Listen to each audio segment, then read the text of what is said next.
moment goes by when I don't think about Emmett. There are constant reminders. I see his face everywhere. On the calendar, on my wall. At times I would think about something he said or did. Something funny. Something so many years ago, and it would still make me laugh each time. Just like the first. In the fall of 1955, something happened that forever changed the course of this nation. The spark of the civil rights movement. The story of Emmett Till from Mamie Till's perspective is a story that captures the true devastation of a mother's heartbreak and how far a mother will go to protect her son's legacy. The Death of Innocence by Mamie Till Mobley and Christopher Benson. Emmett was born July 25th, 1941. There had been so many complications during those first few weeks. The doctors told me Emmett would probably be disabled for life.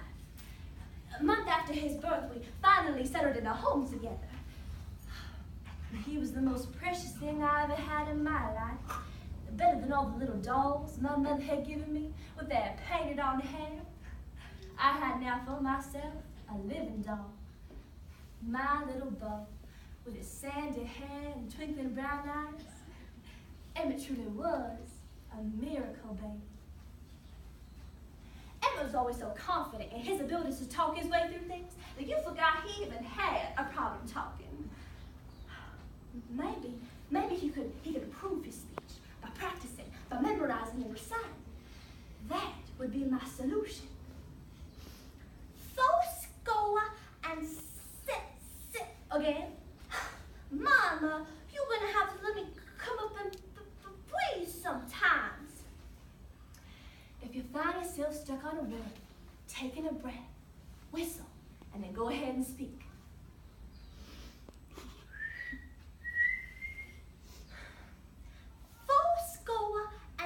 7 years ago, our founding fathers, our year began the way every year should. We were happy. 13. I had looked at Emmett and realized I was watching a boy becoming a man. My uncle, Moses Wright, came to Chicago from Monday, Mississippi. While he was in town, he stayed with his older daughter, Willie Mae, and he saw so many great sights a big city like Chicago can offer. And he talked about it in ways that made you want to see it for yourself. And do you know, Emmett got caught up in all those images Papa Mose created. Emmett found out that one of his cousins was going to travel to Mississippi and stay with Papa Mose for a visit. And Emmett was determined to go. Absolutely not. No matter how many people are talking about Mississippi this, Mississippi that, I don't want you to go unless you can go with me. You won't even let me go and stay in Mississippi for a week? Papa Mose, Mammy, these here boys won't be going off to town alone. I promise. You have my word. Fine. Don't start up any conversations with white people. Only talk if you're spoken to. People these days get offended for no particular reason. Even for the color of our skin. You remember that, boy. Mama, I know how to act. You taught me how to act. Besides, it can't be that bad, though. It's worse than that.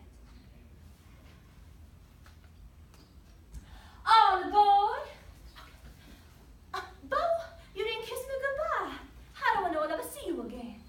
Oh, Mama.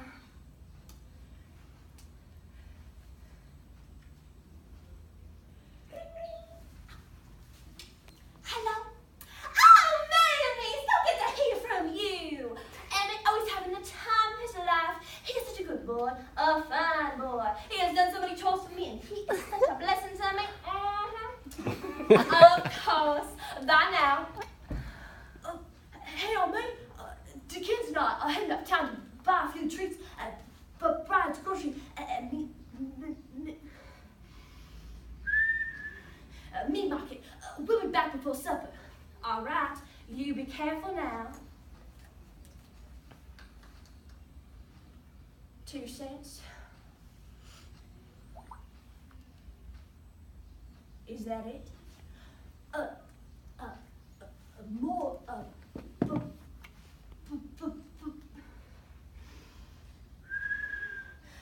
bubble gum.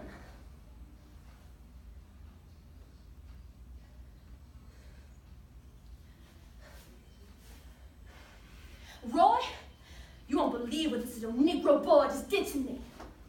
Preacher Moose!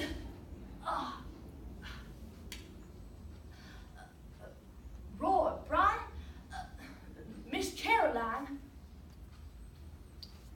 Preacher Moose.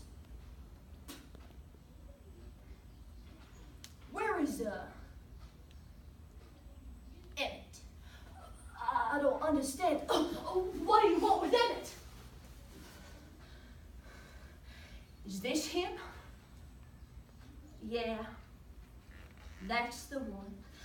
Papa Morse!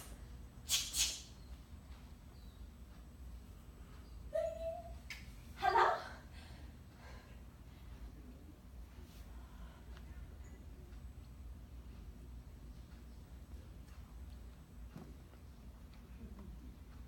That call, August 28th, 1955.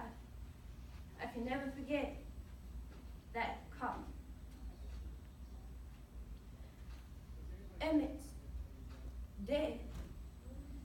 They had pulled his body from the Tallahatchie River about 12 miles from Money, Mississippi. The thing I had feared the most,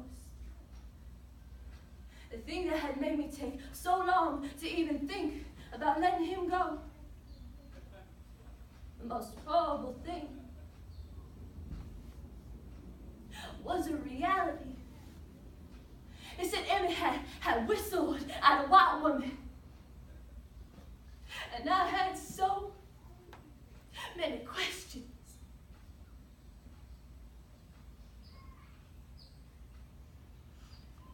At a glance, the body didn't even appear human. The whole of this moment was as overwhelming as the smell. There was an eye hanging, resting on the cheek. I looked closer to see the color of the eye. It was that light hazel brown everyone always thought was so pretty. And there was a bullet hole with light shining through on the other side. And I was coming closer to confirming that this body had once been my son's. I thought about how alone he must have felt, how afraid he must have been. And I found myself only hoping that he died quickly. Because in the last moments of his precious little life, Emmett must have cried out two names: God and Mama. And no one answered the call! My baby!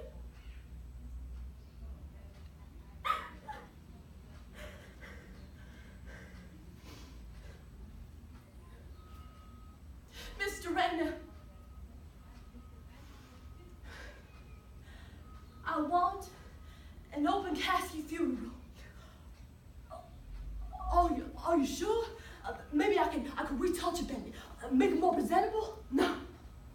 Let the world see what I have seen. The whole nation bear witness to this.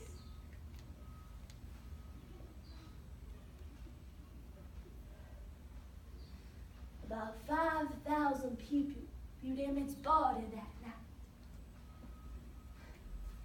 It's not that I dwell on the past, but the past shapes the way we are in the present, and the way we will become, and the way we are destined to become. It is only because I have finally understood the past, accepted it, embraced it, that I can fully live in the moment. And hardly a moment goes by when I don't think about Emmett and the lessons a son can teach a mother.